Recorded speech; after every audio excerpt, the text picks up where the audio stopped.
Hi there, it's Jeff, and welcome to those that are new to my channel and those that follow me. I wanted to share with you in this video some of the small essential tools and devices that I've used over the many years that I wish I knew about when I was starting out in joinery. Now, some of these things have evolved over the many years since I have started in joinery, and that's cool. That's a matter of adapting and jumping on board with that technology and those devices that have come out new to the market as usual.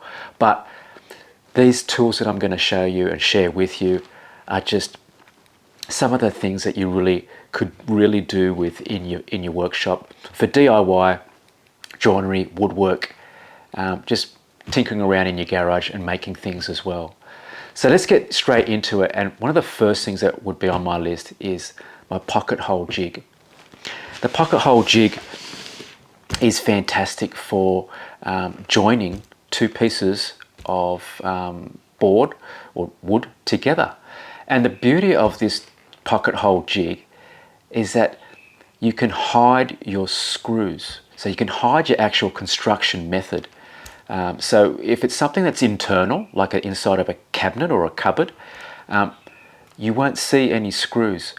Even for drawers, when I use these pocket hole jig a lot for making my drawer construction for the front and back of my drawer, and because I have a front on when you're making your drawers, you put a front on lastly, that you see, and I construct it so the pocket holes are hidden.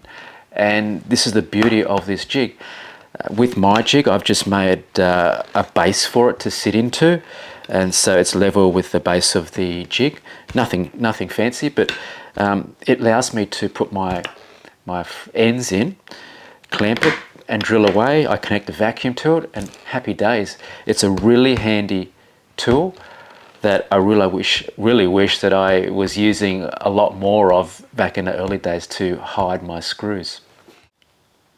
Okay, another couple of things that will be on my list next are drilling tools. One of which is a drilling and countersink tool in one, and another is a self-centering drill bit. So let me show you those. So I have some of them here with me. Now, I'm talking about drilling. When you're constructing your cabinets or woodwork, you need to do a pilot hole. And so these self-centering countersink bits with the pilot hole drill bit, and they come in various models, like to accommodate for different size drill bits. So the one I have in my hand, for example, has a 1/8 drill bit, which is ideal for the chipboard screws, the 8-gauge chipboard screws that I generally use in my construction for cabinets. So it's great, these things. You drill a pilot hole and you countersink on top all in one go. And I particularly like these ones that have this rimmed base. So when it actually does countersink, it stops. And you can adjust the depth of that, of course, with a little grub screw. But it allows all your countersink holes when you are drilling to be consistent, to a consistent depth. So it looks all nice and neat. And the beauty is also you are doing a pilot hole, so you won't split your board or your timber when you are putting your screws in. So these are these self countersinking drill bits, and they come in a different variety, like I said. And you can also have the ones that spring back. So these ones here, I use these a lot for when I'm doing runners, like say for example I'm screwing in my screws for the runners systems, concealed runners or slide runners, same thing. This gives you a self-centering hole in the middle of, so for example, if you're doing hinges as well, like for butt hinges on your doors, you're hanging a front door or a bedroom door, and you have your hinge holes with a countersink. These things allow you to they come in different sizes as well, and they have a chamfer on them. So that accommodates for the countersink on your hinge hole or holes in general for hinges or runners and so on. So this actually self-centers, and when you press down on it, it springs back, and a small drill bit is exposed, and it gives you a little pilot hole for you to screw into your hinge or your runner, into your board and woodwork. So I really wish I knew about these when I first started. Instead of having to mark a circle, getting some sort of a spike or a center point and trying to hammer and mark the center of your hole, and it's not always accurate, whereas these will self-center and give you an accurate hole in the middle of your hinge hole diameter. So these are really great for your workshop and DIYs, these self-centering drill bits and countersink bits. Next, I want to share with you, which I use a lot in installing cabinets and joinery on sites, and it could be on carpet or could be on tiled floors, wooden floors, concrete floors. It doesn't really matter, but the other thing I want to share with you are these adjustable legs, these cabinet adjustable legs that they come in all different types of variants. You know, this one happens to be base mounted, so you screw it up. But the principle is the same, because they have a leg which actually screws in and out, and this allows you to adjust when this is screwed on underneath your cabinet or a plinth or a ladder frame, some people might call it. And you can see that in some of my previous videos where I've used these to level your cabinets, and they're really quick and easy.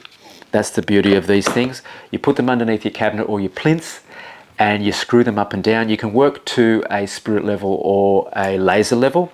I like to use a laser level, and you'll see me using that in some of my videos also. And it's just a matter of screwing these up and down to get you level, and then you can actually anchor down your ladder frame using a few different methods as well.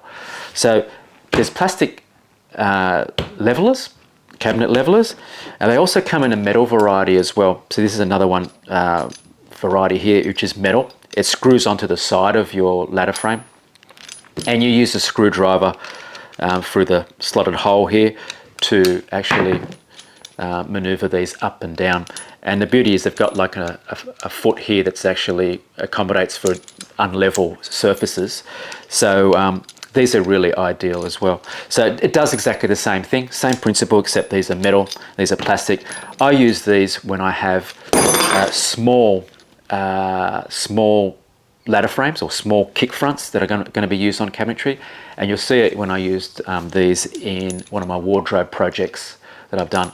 I only had around about a 60mm, say 1.5 inch, 2 inch kick frame, and these are obviously too high to use those. These are ideal in, say, maybe kitchen ones where you've got maybe 100mm or 4 inches of kick board or kick fronts.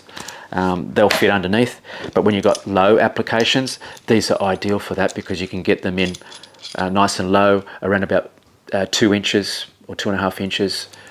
These are ideal for that. So these are another handy gadget or device that you use that I wish I knew about earlier, because they're really good, instead of the old days of using shims and packers and bits of blocks and bits of pieces, laminate, to try and pack up your ladder frames to get the right level. Instead, screw these up and down. It's really nice and quick, especially when you're on site.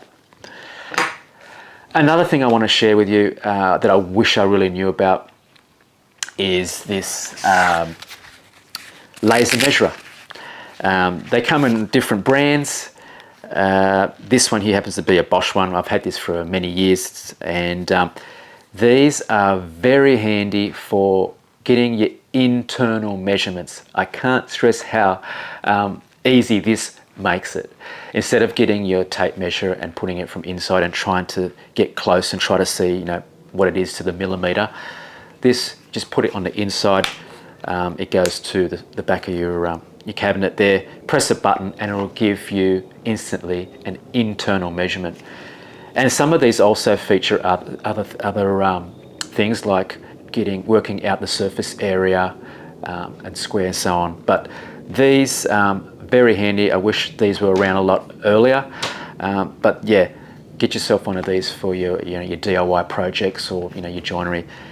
They're really good for working out internal measurements. So if you want to work out internal measurements of your cabinet, if you want to work out if you're doing a built-in wardrobe, or on your walls, and you've got niches or something, you've got to do a unit in between or something like that, and you want to know exactly what the measurement is in between instead of guessing. These are very handy, that, and they can be very accurate. They can give you very accurate measurements when it comes to internal measurements. Not only that, you might want to measure heights of things, and instead of getting up on a ladder and trying to get your tape measure and trying to figure out, and get to the top of the ceiling or top of your cabinet to try and read the measurement. You just put this on the ground or on the bottom of your cabinet, press a button, and it'll give you that internal measurement. So, very handy device that I wish I knew about earlier, that I wanted to share with you as well. Laser measurer. Keep that in mind. I'll leave links to some of these things as well if you're interested in getting some of these things to upgrade in your workshop or DIY projects. That's about some of the main things I wanted to share with you today with these in these tools and devices. So I hope that helped with you guys, and you might find some of these things that may appeal to you in some of your projects. Well, that just about wraps up this video for today. I hope you enjoyed it or got something out of it. If you did, press like, share with your friends, and don't forget to hit that subscribe button so you can keep up to date with all the latest videos I bring out. And hopefully, I will see you in one of my next videos.